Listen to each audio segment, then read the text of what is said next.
episode 5 of Swellosophy by pipelineTV. We're back in Rat Town at Sliders Grill in Neptune Beach. I'm sitting here with Jason and Josh Motes. Hope you enjoy the show.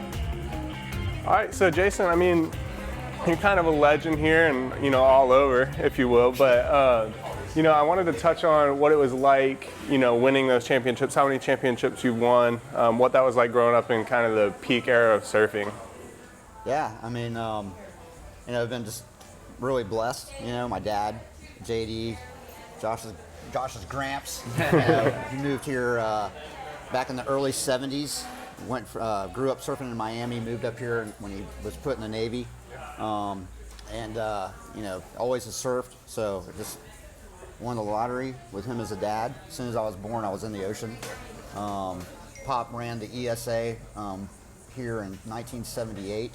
So I was 6. So, you know, I started surfing. I think I surfed my first contest at 4, and you know, just loved it. You know, I grew up in the water, and I just took to it. You know? Yeah. Loved competing. ESA was bigger back then, and now it's growing again, thank God. But you know, those early days, you know, especially the early '80s, '90s, growing up, you know, traveling around, surfing with Kelly, David Spear, Danny Mojado, Morecambe, Holland. I mean, just an incredible time to be growing up surfing competitively, because a lot of those guys were changing the sport. Yeah. You know, and to be there while it was going down, even though I took many shellackings from Kelly. I did get him once. Okay. Put that on the record. Yeah, I got him once. I got the result page. I'll send you. I had to send it to Kelly to remind him. But, you know, just started getting better, and, you know, started winning East Coast championships, and won 27 of them now, and I'm not done yet. Not done yet. Still going. I like that. But, you know, that time was, like I said, it was just really cool because, you know, Kelly and Dave, you know, Shane Besson, who's a great friend of mine, you know, those guys were changing the way surfing was being done on a wave, you know, and at first it was kind of looked down upon, the aerials and all that stuff. You know, the guys wanted to see rail surfing, but they were doing that too. You know, they had a mixed bag, and man, watching that, being a part of that it was incredible. You know, and then this guy, you know, being born, you know, same thing. Brought him from the hospital. We lived on 1st Street down in South Jacksonville Beach, in between 13th and 14th. Mom went to get him out of the car from the hospital. I grabbed him, ran him to the beach with her screaming at me, "What are you doing?" You know, took him down to the beach, and I dipped his little toes in the water. Yeah. You know, and it was like, "You're next." Yeah, you're coming with me. You know, when he was born, man, and watching him get involved with it and love it, that's, you know, you have different phases growing up, you know, as far as like things that grab your heart and grab your soul. And it was like, you know, I did the competitive thing, I did the pro thing, had him, and it was like we were doing it, and it was another phase, you know. And then it was like, you know, he was pushing me, you know, I was pushing him. I mean, and just having those times together were just absolutely amazing. So yeah, I mean, I love that. I'm glad you brought it up, because I wanted to talk about that, how it transformed from, hey, I'm competing, you know, I'm doing all this stuff, to, you know, now I'm pushing my son to do that. You know, you know, how did that change things? Was he pushing you back? Oh, yeah. Were you... Absolutely. You know, he, you know, my era was the Slaters, Spears, Hollins, Morecambe's. His era was Evan Geiselman, Cam Richards, you know, Corey Howell. And dude, these little guys, man, at 10 years old, were the highlight of the contest. You know, I mean, watching Evan and Eric Geiselman, and dude, he was going head to head with them, and that was, you know, watching him, that was firing me up. You know, especially like that. You get to that late 20s, early 30s age, and it's like, you know, things start kind of slowing down a little bit. You know, and that was a blessing to me, because at that age I could have easily just, you know, sat back, been happy with what I've done, maybe surfed a couple times, I'd have gotten fat, you know, slow. But no, you know, him and his crew, you know, were pushing me at that time, you know. So it was, you know, it's been a blessing, this whole thing. Now, you know, now I get what my dad was like. You know, my dad felt that with me coming up, you know. So it was really cool being able to, you know, share that with him, have that work. Yeah, and I think you've had a ton of influence. I mean, even just watching Josh surf, we surf together all the time, and it's funny because everyone's so, you know, above the lip, aerial, like whatever. And you know, watching Josh surf, and he's just so like rail oriented. Yeah. I can't help but think it came from your generation, just you know, growing up with you and getting so used to that. Yeah. I just wanted to surf like him, you know what I mean? Yeah. Everything he did, I wanted to do. So if he was keeping his rail in the water, that's what I was doing. And it sticks, you know, that's what I'm comfortable with now. I stay away from airs because I break boards, but... Or body parts. Right, Yeah, or exactly. body parts, you know, so... But the rail work has always been what I've loved to do. It's because he did it. Yeah. You know? And I mean, we've touched on this. What was it like growing up in the footsteps of your father and having that, you know, true role model in the world of surfing to look man. up to but push you as Yeah, well? it was cool. You know, and you have these little, like in NSSA when I was a kid, you would have these sheets you had to fill out if you qualified for nationals because they might put you in that little NSSA magazine or whatever, and they ask you questions, and it's like, who's your favorite surfer? And it was him. Yeah. It wasn't Kelly. It wasn't, you know, I had huge admiration for those guys, but he got written first. You know what I mean? Every single time. And to have that person living in your house is, you know, it's huge for any young man, or I think, you know, girls too, but especially for me being a young man, to watch another man, you know, who I live with, ironically, just absolutely tear up the scene that I wanted to be a part of so bad. You know, he was just destroying it, and so obviously, yeah, I wanted to follow his footsteps. Yeah. And then, I mean, y'all, you know, you started maybe pushing each other, and now you're competing against each other, and you know, talk about that. I mean, how is that? Do you get as intense in heats as we do if we're surfing against each other? Well, all right. So I've never beaten a man in a final before. Yeah, you did. Till this past weekend. And I don't believe. I think he's beat me before last weekend, but I don't think so. But I ended up getting third in the heat. It felt like I won, just because he didn't beat me. So well, I think he should have won. I think the judges sucked. Hey, Put that on. Going on record again. Yeah, no doubt. So pretty much like the whole goal when we're doing these ESAs is to get to the final so we can meet up, you know, and that's the driving force. That's my competitive fire, you know what I mean? There's guys around here that compete with me that are good. A lot of the guys that are good tend to not do the ESA contest for whatever reason. So the guys my age are kind of like, you know, it's funner surfing, you know, for him or against him. And that's kind of my motivation every contest is to get there because I know he's going to be there, and then it's on. It's an honor for me. I mean, it really is. I mean, to be able to, you know, I remember the first time we surfed against each other was at a regional event, and we were in the open, and we were in the first round together, and it was in New Smyrna, and I'll never forget. He, you know, what, you're like 10 or 11? Yeah. It was all windy, right? Yeah, it was windy, sloppy, you know, maybe about chest high. Fun little waves, though, Smyrna. Mm-hmm. And I remember he was just staying away from me the whole time, and I was just banging. I mean, I had a great heat, and I told him, I go, get over here. And he came over there by me, and I'll never forget, it really fired me up because this one wave came in, and we were both paddling, and out of nowhere, he kind of came up beside me. He's like, I'm going left. And I went, okay, you know. and he ended up getting out of the heat. We both ended up making the heat. But that was the first time that we ever had a head-to-head. He was so young, but that little, him calling me off the wave was like, okay, you know, he's getting it, you know. And through the years, man, we've had so much fun surfing together. There's so much love here, dude. You know, and he's my son, but he's my brother. Yeah. You know, he's my best friend. Yeah. And you know, when we get in the water together, it's on. And then as soon as we come in, it's like love. You know, because if I'm not going to win, he better win. You know, and vice versa. That's how we look at it. Absolutely. You know? For sure. If I can't win, he better be. He better be picking up my slack. Oh yeah. Sure. You know, it's funny too because a lot of guys are real calm and mellow before heats. My whole thing is I amp out before a heat. You know, I'm a screamer, a yeller.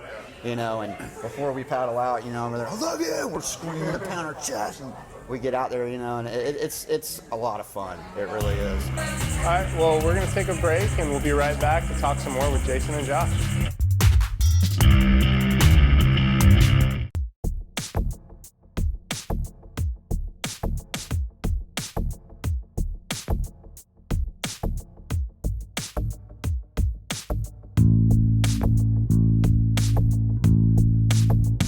As always, if you want to see someone specific or a specific product, hit us up at pipelineTV@gmail.com, Swellosophy@gmail.com, or Brock Burgner@gmail.com. Also, if you want to sponsor the show, those emails are a great way to get in contact with us.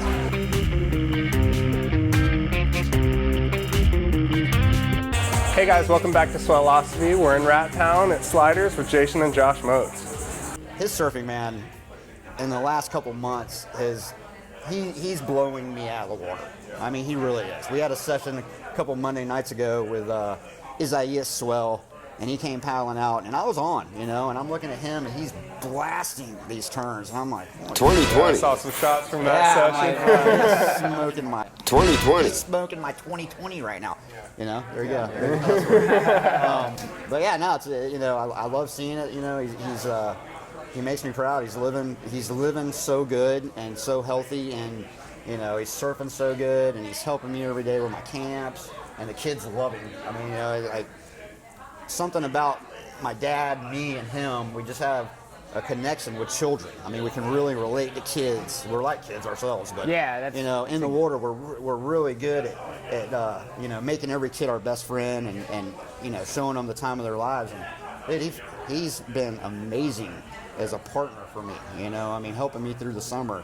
It's been absolutely incredible. Well, and touch on that. I mean, I know you guys get super competitive in heats, but on the outside it's love, and I feel like that camp has to show that other side so much. So. No. Yeah. You'd be shocked, the reactions we get from parents. I mean, especially me. I'm covered in tattoos and bald, and you probably have reason to assume I've been to jail once or twice, which I haven't. For the record. I have. But and then you build this connection with the kid, and then their mom comes back the next day, and it's like, what are you doing? Like, she wants she just wants to be around you, everything you're doing. I just don't get it, and it's unexplainable. I don't really understand it either, but for whatever reason, as soon as they get there, and it's like, hey, what's up, guys? It's just an instant connection and an instant bond, and it's natural. And so there's no really way to pinpoint what that is. It definitely came from him, obviously, and my grandfather for sure. But that's what's so special about it for me is I have an 8-year-old little girl that I don't get to see her as much as I would like to, so it definitely fills that gap a little bit with these kids. It's a huge part of my life and a huge reason for the healthy lifestyle that I am living, is because if they're gonna look up to me, I want to give them something to look up to. You know what I mean? Not nothing bad. So. Well, when you truly love something, like our relationship with the ocean, when you go to teach someone, you don't have to try. We want them to feel what we feel out there and to love that, and it's just it's a natural thing. You can't act like you want to teach someone how to surf and have them enjoy it. You just gotta love it, and you gotta feel it, and that transforms into them, and they're out there just feeding off you.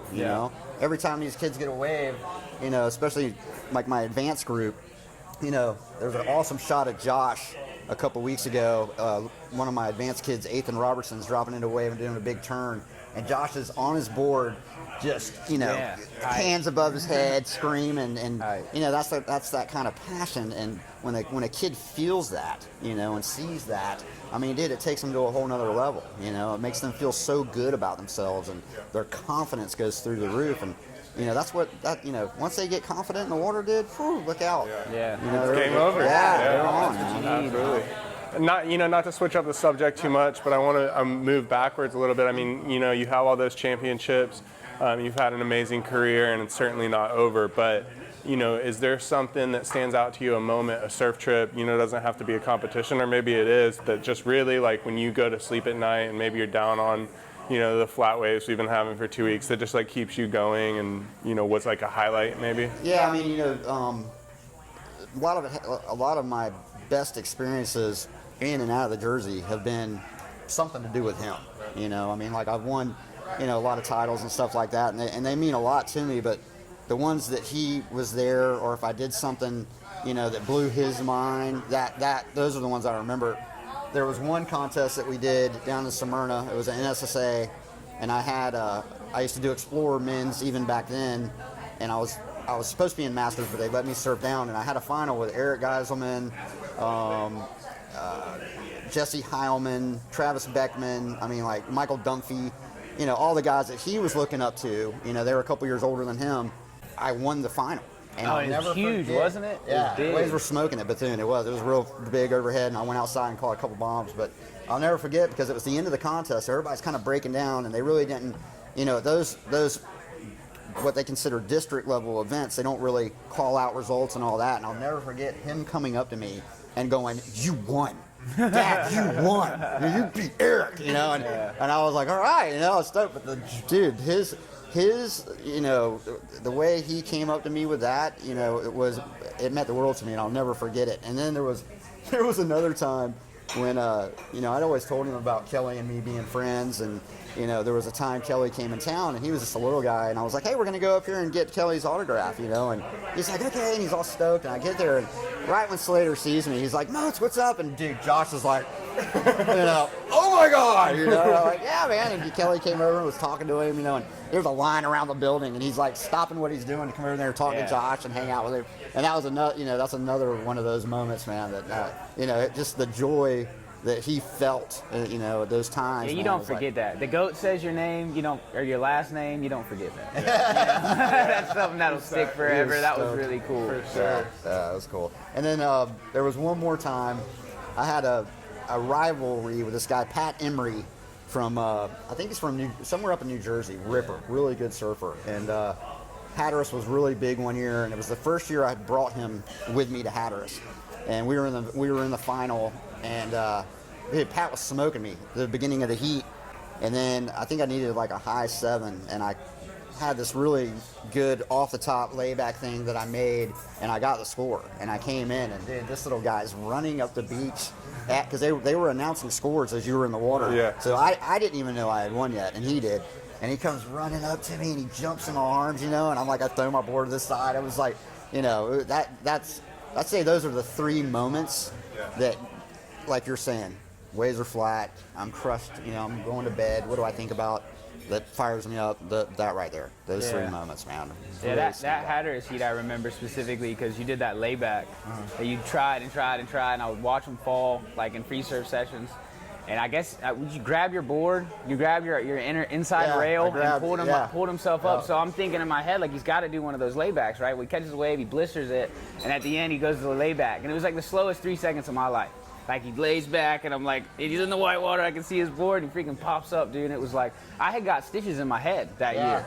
I got hit by a girl, got stitches in my head, I got put out on my heat, so I'm just bummed. The only thing that can make me feel better is if he did exactly what the hell he did. Yeah. It was like nothing I've ever seen in my life. It was almost like, this is what he has to do, and then he went and did it. And yeah, I jumped up out of my chair, I looked at Mitch, and he was like, "He did it, he won." Ran down there and hugged him. It was cool. I'll never forget that either. That was a cool moment for sure. There's always these things that happen in surfing that you can't explain, and it's like he's saying, I can try the same maneuver 18 times and fall, but for some reason that one clicked, Yeah. I don't know how, I don't know what I did different on it, It's what needed to happen, and it did. It was so crazy. funny. No, but yeah, just, my best, I don't have really any contests that mean anything to me like those 3 those 3 instances that I just shared with you. I mean, that's and they're all because of him. It's all because of him, man. Him being there, seeing him. Yeah. A lot of pro surfers are living in Hawaii or California, and you have that consistency.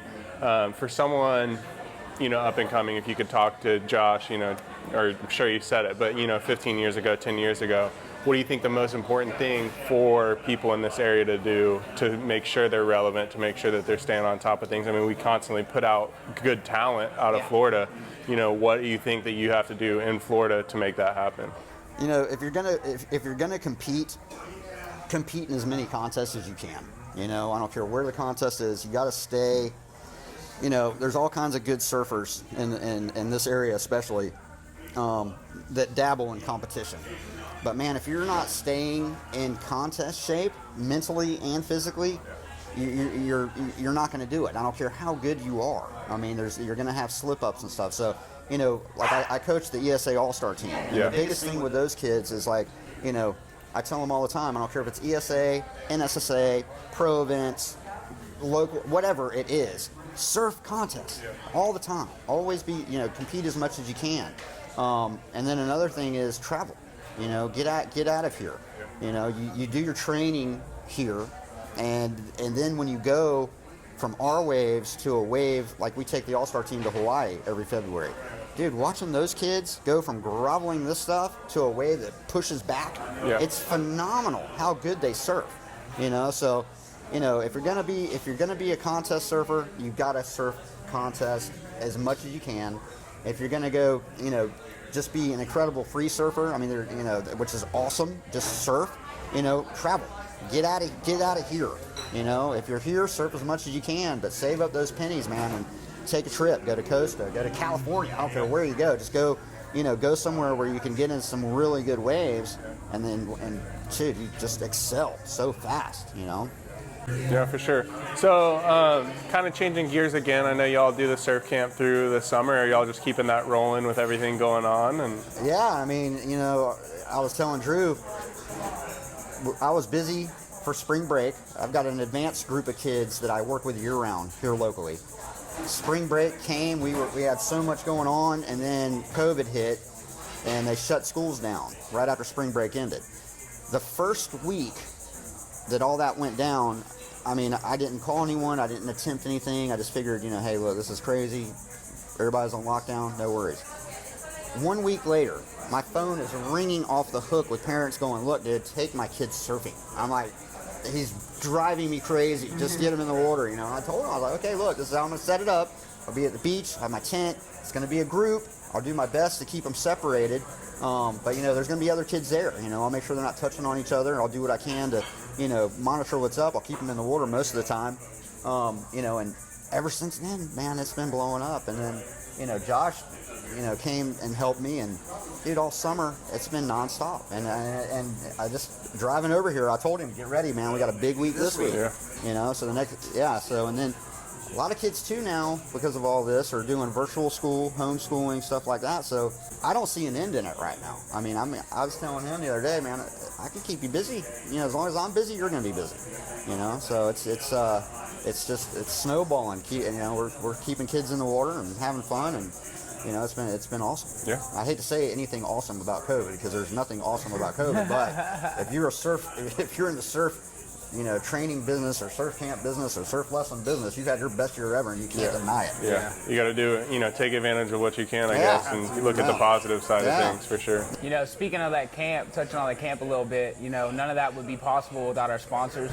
So I just want to take a quick second to thank all those guys at Salt Life, Safe Harbor Seafood, Sliders Oyster Bar, Sunrise Surf Shop, and of course Savage Surfboards for making the best surfboards around. Without you guys, this thing wouldn't be possible, and we really appreciate it. Surf's up, boys. Let's get on it.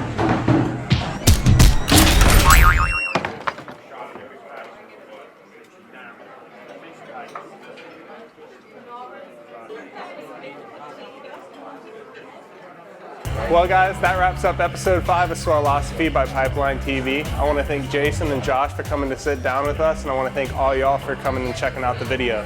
As always, if you want to see someone specific or a specific product, hit us up at pipelineTV@gmail.com, Swellosophy@gmail.com, or brockburgner@gmail.com. Also, if you want to sponsor the show, those emails are a great way to get in contact with us.